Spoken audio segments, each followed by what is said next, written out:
In 2019, Iceland made headlines by becoming one of the first countries in the world to adopt the 4-day work week, not through a general law, but through agreements allowing workers to negotiate shorter weeks or reduced hours.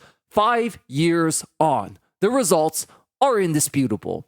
So when I first read this headline, the first thing that went through my mind was, okay, Gen Z has to be behind this. I mean, who else would it be, right? And as it turns out, of course that was the case. In fact, the article would later go on to explicitly state that mindset and cultural shifts of Gen Z specifically led to this change. Icelandic reports show that productivity has remained stable and even increased in some sectors. One of the keys to this success lies in improving the mental health of workers, a crucial aspect highlighted by who else? Generation Z. The reduction in stress combined with a better work-life balance has had a significant positive impact on employee well-being. They go on to say the Icelandic government has invested heavily in digital infrastructure, offering some of the best internet connections in the world, including in rural areas.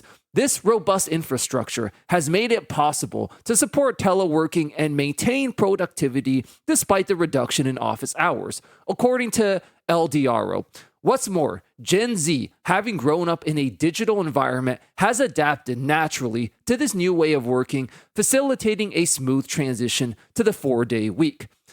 We're seeing more and more real-world evidence every day that everything Gen Z has been saying is turning out to be true. And per usual, everything delusional boomers think is just ignorant, outdated, and archaic. Don't get me wrong, this is still just the beginning of a very, very long battle we're all in for to undo the damage done by older generations. But this is a huge first step in the right direction, and it gives me hope that Gen Z's long brewing rebellion against our toxic 9-to-5 work culture is starting to influence real-world change. Alright, so a lot of you guys have been asking me to list the names of the video games I play in the background of my videos, as they look really fun to play, and you guys understandably want to try them out yourselves. Well, I've decided to go even a step above and beyond just that. I've partnered up with the sponsor of today's video, Instant Gaming, so that not only can you play all the games you see in my videos, you can get them on awesome, significant discounts. The game we're playing in today's video is No Man's Sky, a pretty awesome space exploration game where you can explore and build a world on literally a limitless amount of planets. You can get No Man's Sky on Instant Gaming right now for an incredible 71% off. Instant Gaming isn't just another gaming marketplace. Every game is sold directly from authorized resellers, and it's a totally legitimate platform with a near perfect rating from over 700,000 reviews on Trustpilot.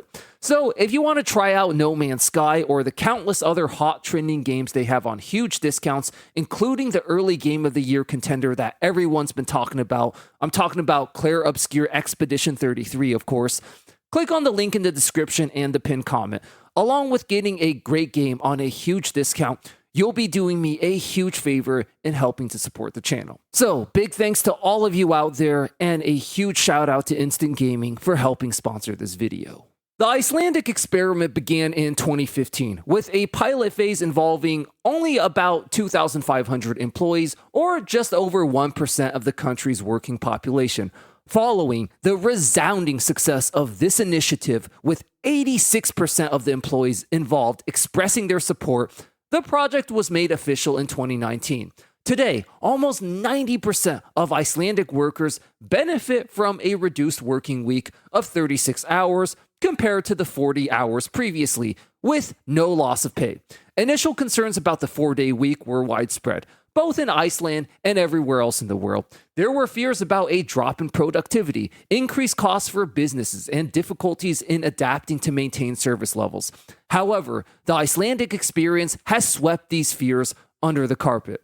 Now, I just gotta say, the last part of that paragraph from the article just totally reeks of delusional boomer nonsense. You can just hear their shameless simping for corporations laced all over it. Oh no, we can't give workers more pay or less hours. Every business will collapse. Oh no, we can't pay people more. Businesses can't afford it. First of all, if your business can't pay people a decent living wage, then it's a failed business that deserves to collapse in the first place. When we can't afford to pay rent, no one has any sympathy for us. So if a business can't pay us enough to afford rent, spare me the pathetic excuses of businesses can't afford it.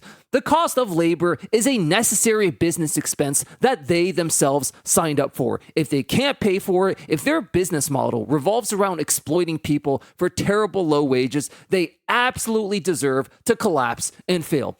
But all that aside, it actually turns out that prioritizing the mental health of employees and cutting work hours not only did not collapse the economy, not only did it not hurt productivity, it actually helped it. Icelandic reports show that productivity has remained stable and even increased in some sectors. One of the keys to this success lies in improving the mental health of workers, a crucial aspect highlighted by, you guessed it, Generation Z. The reduction in stress, combined with a better work-life balance, has had a significant positive impact on employee well-being. Now, one of the most remarkable aspects of the Icelandic experience is the promotion of greater gender equality. By encouraging men to become more involved in family life, the 4-day week has contributed to a better sharing of domestic and parental responsibilities. Freed from traditional time constraints, men have been able to devote more time to their children and play an active role in household chores.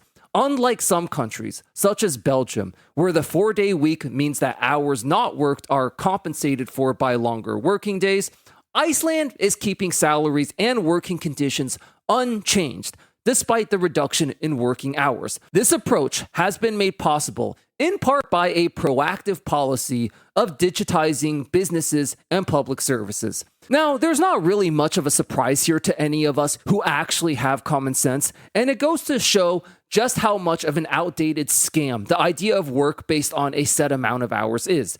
We've all been in that situation where we know we're going to get paid the same amount per hour no matter how much work we get done. So the logical thing to do is to just work as little as possible while waiting for the clock to hit 5, because you're going to get paid the same in the end anyways.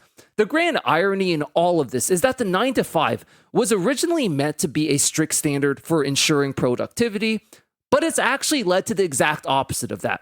Productivity is really the single hill boomers die on to justify all their pathetic corporate practices, dogshit wages, zero benefits, horrible working conditions, and dead-end jobs.